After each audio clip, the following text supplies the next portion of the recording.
Hello বন্ধুরা, এসে গেছি আরও একটি নতুন রেসিপি নিয়ে, যেটা আমার শাশুড়ি মায়ের হাতের রান্না। এই রেসিপিটা একটা ইলিশ মাছের রেসিপি।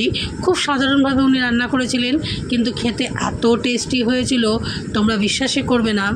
এত সুন্দরভাবে উনি রান্না করেছিলেন খুব অল্প সামগ্রী দিয়ে। আর মাছটা ভেজে নিলে দেখতেই পেলে, তারপরে একটু গোটা জিরে দিয়ে দিলেও, আর তার মধ্যে হাফ টুকরো টমেটো দিয়ে দিয়েছে। দেখতেই পাচ্ছ আমি সাইড থেকে ভিডিওটা ক্যাপচার করছি, যার জন্য একটু অসুবিধা হচ্ছে।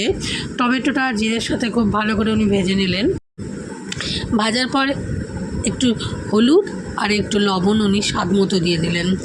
আর উনি শিলের মধ্যে একটু কালো সর্ষে বেটে নিয়েছিলেন, আর একটু পোস্ত বেটে নিয়েছিলেন।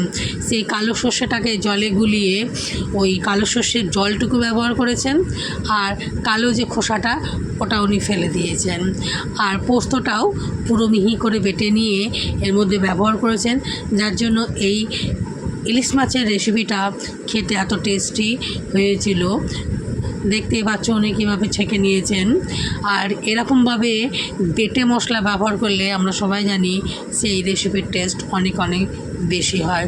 আর বিশ্বাস করো, এরকমভাবে আমার শাশুড়ি মা যে রেসিপিটা রান্না করেন খেতে এত টেস্টি হয়, এত টেস্টি হয়।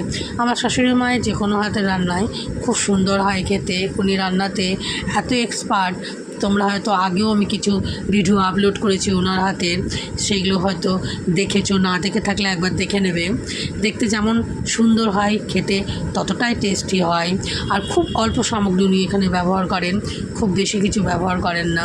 এবার মশলাগুলো দিয়ে খানিকক্ষণ এই ঝোলটাকে তিনি ফুটিয়ে নিলেন। ফোটানোর পর ভেজে রাখা মাছগুলোকে একটা একটা করে দিয়ে দিলেন। মাছগুলোকে দেওয়ার পর খুব বেশিক্ষণ তিনি ফোটাননি, 2 থেকে 3 মিনিট ফুটিয়েছেন। তারপরে এই রেসিপিটা রেডি হয়ে গিয়েছে। এইরকমভাবে ইলিশ মাছ একবার তোমরা বানিয়ে দেখো, দেখবে সত্যি খুব টেস্টি হয় খেতে। এত টেস্টি হয়, এত টেস্টি হয়, একবার না বানিয়ে খেলে বুঝতে পারবে না। দেখো মাছগুলো সব দিয়ে দেওয়ার পর কিছুক্ষণ ফোটানো হলো এবং রেসিপিটা রেডি করা হবে। এবার তোমাদের যদি এই রেসিপিটা ভালো লেগে থাকে তাহলে একটা লাইক করো, আর কমেন্টে বলো কেমন লেগেছে। আর আমার ভিডিওটাকে ভালো লেগে থাকলে বন্ধুদের সাথে শেয়ার করে দিও। আর নতুন হয়ে থাকলে আমার চ্যানেলটাকে সাবস্ক্রাইব করো। দেখো ওনার রেসিপিটা রেডি হয়ে গিয়েছে। উনি একটা বাটিদের মধ্যে ওটাকে নামিয়ে নিলেন।